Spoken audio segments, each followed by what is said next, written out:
Hey guys, I'm going to be doing a video today on, live plants and enclosures. It's something I've touched on a little bit but never really gone over thoroughly. And I have some real cool setups here I want to show you today. Anyways, we'll start with the first one that I've shown a lot in various videos, but I've added a lot to this over time.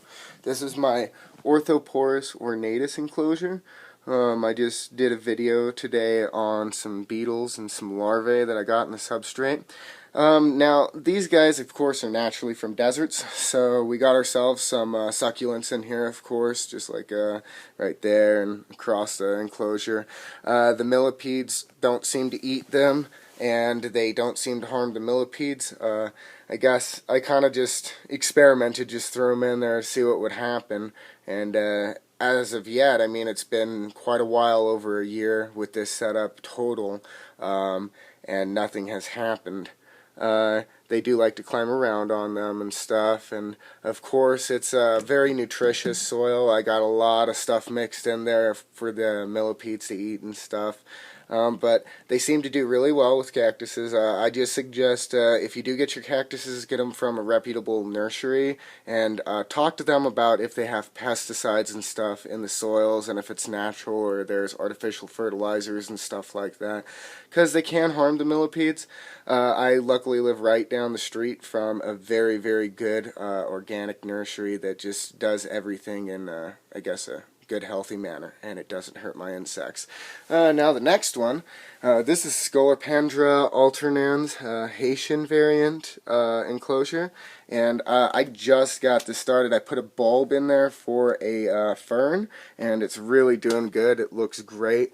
It's low light, mid to high humidity, so I keep it right by the window here on top of this enclosure, which is a real cool one I'll get to in a second. Anyways, yeah, the centipedes, I mean, I noticed they're not bothered by plants whatsoever, but again, make sure wherever you get your stuff from that it's all natural and it's not, sprayed with pesticides and stuff like that, because it can harm the animal. Alright, so I'll move on. This one is a Scolopendra galliponensis, or giganti, whatever you want to call it, enclosure, and there's a lot of stuff in here.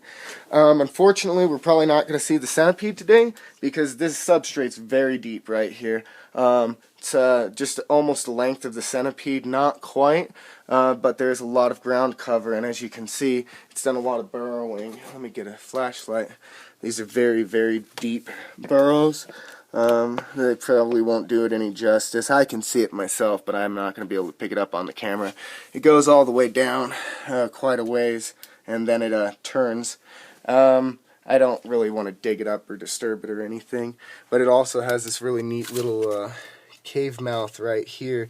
It's like a little enclosure. I know the centipede's not in there, that's why I stuck my finger in there. I don't want to surprise her and get a little nibble. But anyway, I honestly don't know what this plant's called. I'm not a botanist or anything. I'm just more into the insects. But I found it, and I know it's tropical. It looks really beautiful. It's been in there for a very long time now. Ever since I set this enclosure up, that was the first one that went in. The centipede actually seems to really like it. It climbs through it and stuff. And when I throw insects in there for it to eat, they'll climb up on there and she'll chase them. And so it's pretty neat to watch. But then I got an air plant in here too. You basically just need to submerge these for a little while, every once in a while, and they'll grow out of rocks. They don't really need any soil or anything, as you can see. They're really cool. This particular one's from Peru.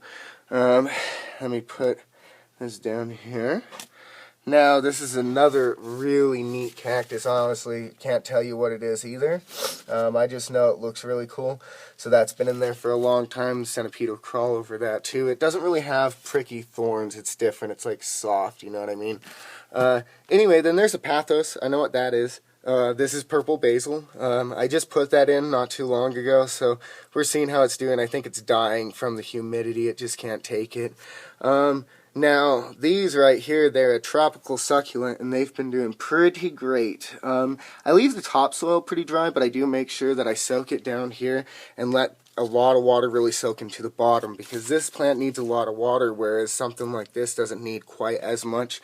Now, over here, this is at the very bottom. It's been doing okay. I figured for a cactus it might die from the high humidity, but it hasn't yet. It's doing okay. So, anyway...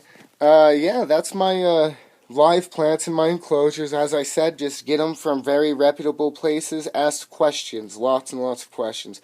Make sure nothing bad's in them, or on the soil, I guess, or whatever, on the plant itself.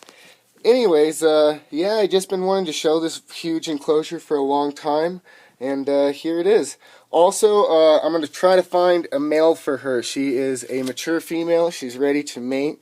So if anyone sees this video, is in the U.S. and is willing to send me a male on loan, I'll give you 50% of the babies produced. And yeah, so anyway, you guys have a wonderful day. Thanks for watching.